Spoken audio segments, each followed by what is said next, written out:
Ililipat na sa 5 piling ahensya ng gobyerno ang nasa 25 billion pesos na PDAF ng Kamara sa 2014 national budget. Sa 5 ahensya, ang DPWH ang may pinakamalaking pondong makukuha na aabot sa halos 10 bilyong piso. May news to go si Sherry Antorres.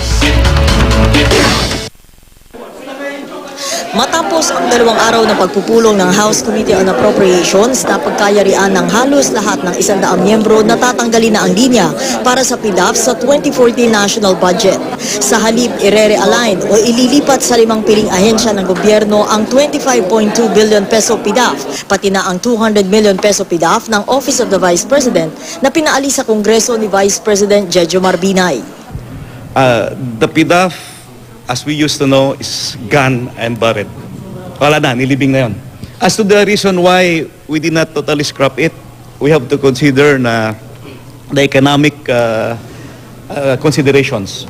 Ang kabuang 25.44 billion peso mapupunta sa Department of Education, SHED, Health, Labor and Employment, Social Welfare and Development at Public Works and Highways na may pinakamalaking pondong makukuha. The biggest absorption capacity is DPWH kasi they have a good network throughout the provinces and the regions. Sa ilalim ng bagong sistema, magre-rekomenda na lang ang mga kongresista ng proyekto, pero subject to approval pa rin daw ito ng ahensya.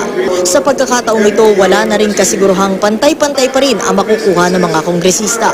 Just like any other organization in the private sector or in non-private or in government, kung sino yung mas mabilis magtrabaho, who is more resourceful. Sa plenaryo, magsusumite ng proposed projects ang mga kongresista. Ang mapipili, sabi ni Committee Vice Chairman Ben Evardone, ilalagay sa line item sa 2014 budget. Sherry Antorres, GMA News.